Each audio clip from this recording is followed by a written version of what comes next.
our Bible is more like a jigsaw puzzle than a book from beginning to middle to an ending.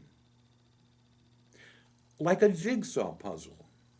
And so when the Bible was put together, they put like writings together, things that were similar, things that were dealing with the same thing, kind of like the way we put colors or pieces of a jigsaw puzzle off to the side if they look like they might come close to matching with each other. And then, like a jigsaw puzzle, if we can connect these different groups of pieces, then we can connect them to other clumped pieces and eventually fit them together to begin making progress on the jigsaw puzzle. Well, the Bible's like that. And so rather than reading it from beginning to end, reading New Old Testament and then reading New Testament, reading all four Gospels in a row, I like to think about connecting parts of the Bible. One way to do that is something that most of us probably have never heard before. Let me give you an example. I want to learn something about biblical forgiveness.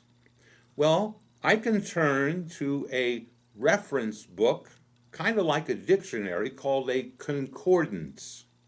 And a concordance lists all of the words used in the Bible in alphabetical order.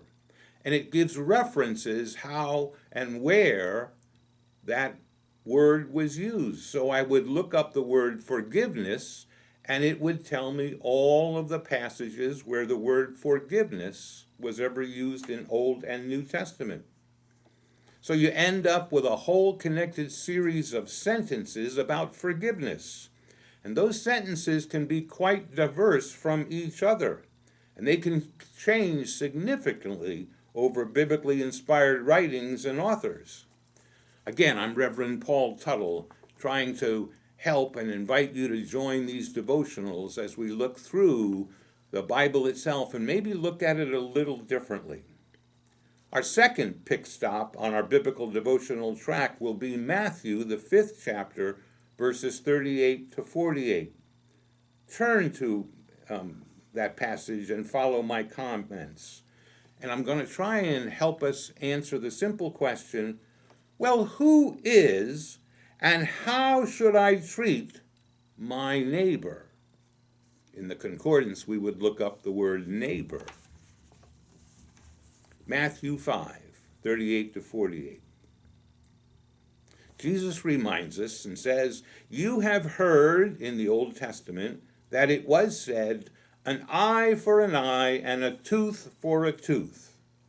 And this comes from Exodus, the 21st chapter. Also, a life for a life, an eye for an eye, a tooth for a tooth, a hand for a hand, a foot for a foot, a burning for a burning, a wound for a wound, and a stripe, which is like a lashing, for a stripe. That's what the Old Testament wants us to do. Then Jesus goes on to say, but I say to you that follow me, you must not oppose those who want to hurt you. If people slap you on your right cheek, you must turn the left cheek to them as well.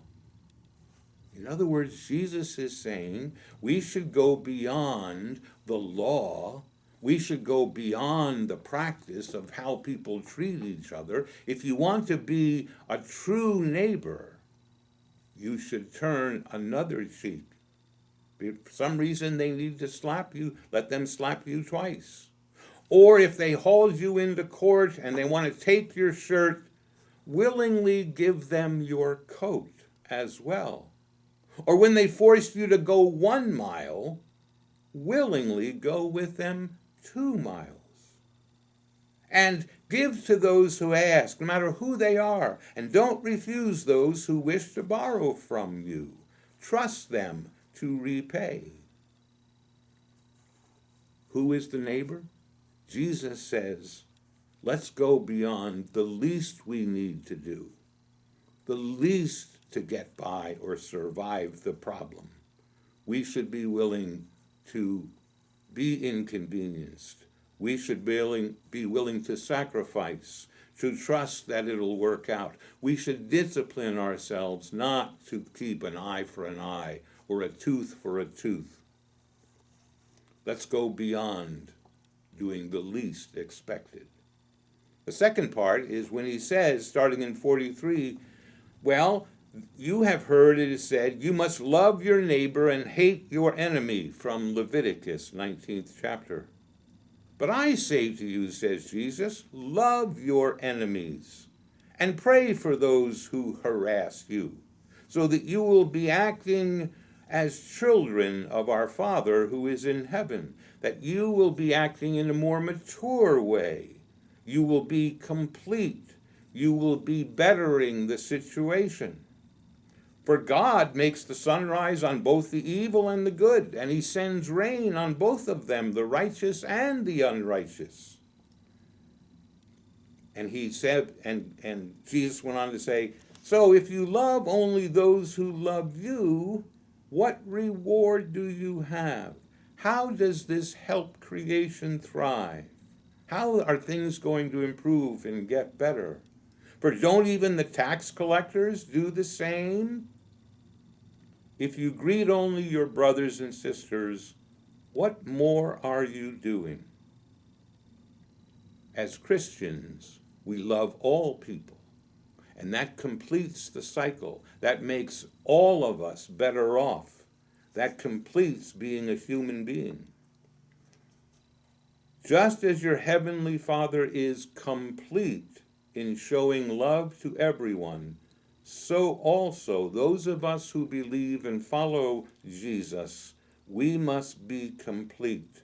Another translation said, we must be perfect. And to be complete and perfect in God's eyes and to follow Jesus, we also need to be humble. We need to seek maturity as part of our own witness. Matthew, the 5th chapter, in our concordance, looking up the word neighbor, this is what you might find in your biblical tracts. Come back tomorrow and we'll talk a little bit about the difference between Old Testament and New Testament adoption. See you tomorrow.